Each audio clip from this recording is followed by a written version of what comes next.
Pada saat ini, semua orang membuka mata mereka. Luar biasa, layak menjadi putra pertama keluarga api jiwa, Lee Dongyu. Tidak butuh waktu lama baginya untuk mengaktifkan hantu palu raksasa untuk pertama kalinya. Terlalu kuat, sungguh terlalu kuat. Ini benar-benar membuat iri, tapi aku tidak tahu berapa banyak Lee Dongyu bisa mengaktifkan dao palu raksasa. Ucap kerumunan berbicara saat melihat Lee Dongyu dengan berbagai cahaya yang luar biasa. Lee Dongyu benar-benar menakjubkan. Saat ini Lee Dongyu melirik ke lokasi Ao Qingling dan Qin Chen. Makna penghinaan di matanya sangat jelas. Semua orang tertarik dengan tatapan Lee Dongyu menatap Qin Chen yang masih diam, dan tidak bisa menahan untuk menggelengkan kepalanya. Faktanya, mengingat popularitas Paviliun Candi baru-baru ini, banyak orang di kota Changsuan masih memiliki harapan besar untuk Qin Chen, dan dia jelas merupakan salah satu Tianjiao yang diharapkan dapat mengaktifkan hantu palu raksasa.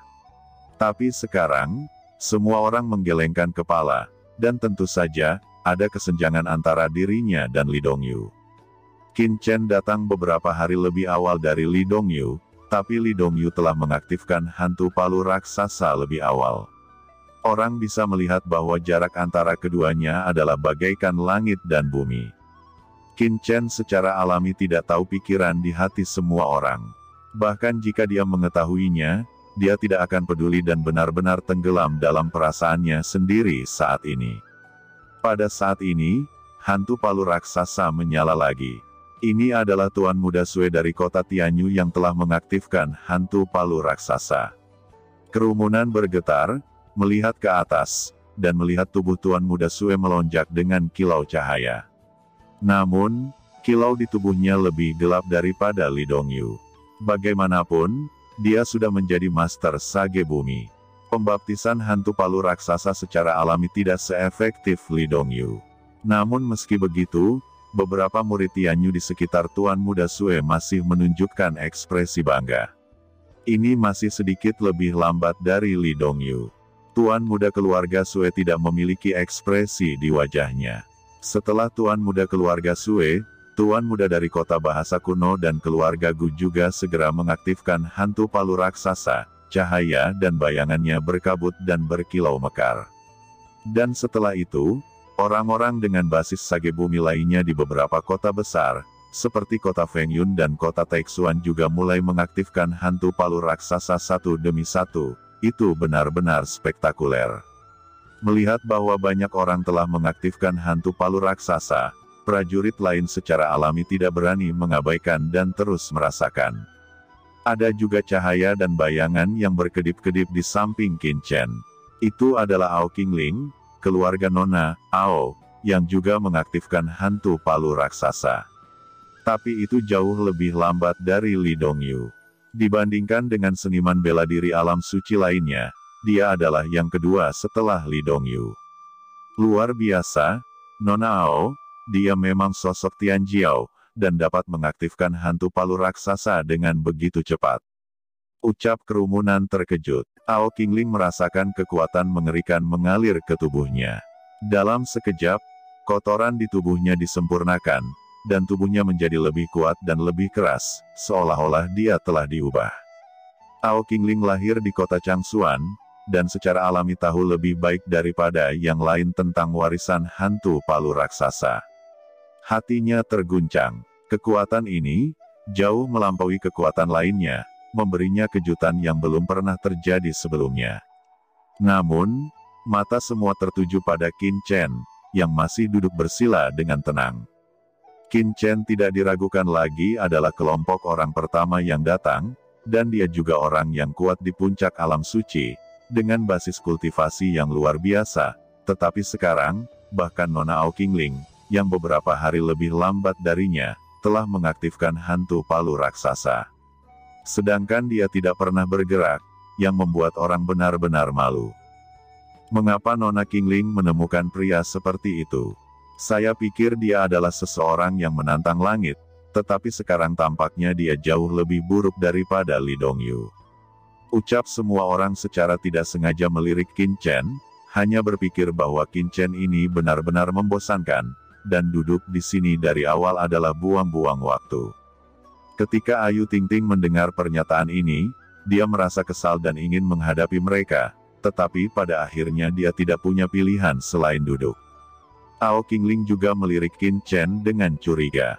Jauh sebelum Li Dongyu mengaktifkan hantu palu raksasa, dia merasa bahwa Qin Chen bisa mengaktifkan hantu palu raksasa, tapi sampai sekarang, Qin Chen belum membuat gerakan apapun. Dia tidak berpikir bahwa Qin Chen akan lebih baik dari dirinya sendiri dalam hal bakat. Tapi perilaku Qin Chen memang terlalu aneh. Kemudian dia menenggelamkan hatinya dan tidak lagi memikirkan ini, agar tidak mempengaruhi Qin Chen, dia berbalik untuk duduk sedikit lebih jauh dari Qin Chen. Apa yang semua orang tidak tahu adalah bahwa proses yang dirasakan Qin Chen benar-benar berbeda dari proses mereka. Jika orang lain mengaktifkan hantu palu raksasa untuk mencerahkan dan memacu rune, maka Qin Chen memahami esensi dari setiap pola rune. Dia memahami setiap pola rune secara rinci, mulai dari tempat yang paling mendasar, dan itu secara alami jauh lebih sulit. Saat ini semakin banyak orang berkumpul di kota Changsuan. Yang kuat seperti awan, tidak ada cukup ruang karena terlalu banyak orang.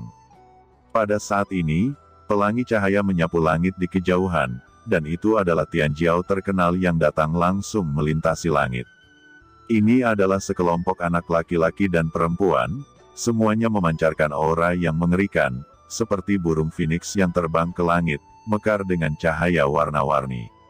Para Tianjiao ini datang secara alami menarik perhatian semua orang. Saya akhirnya tiba, tanah Yunzu terlalu jauh, untungnya saya tidak melewatkannya. Ucap seseorang di antara mereka membuka mulutnya, terlihat sedikit bersukacita. Tapi ketika mereka mendarat, ada warna jelek di wajah mereka. Karena banyak orang telah berkumpul di sekitar hantu palu, dan hampir tidak ada tempat duduk. Bagaimana bisa begitu banyak orang berkumpul dalam pertemuan besar kota Changsuan ini? Ucap seorang wanita bernama Leng Ho Fing Suang, saat matanya menyapu orang-orang di sekitarnya, menyebabkan banyak orang mundur beberapa langkah. Banyak orang datang ke sini hanya untuk bersenang-senang dan membuang waktu. Ucap seorang pria muda di samping tersenyum ringan. Orang-orang ini adalah murid Sekte Pedang Roh. Sekte Pedang Roh adalah salah satu sekte teratas di Yunsu. Orang-orang dari sekte ini pandai ilmu pedang.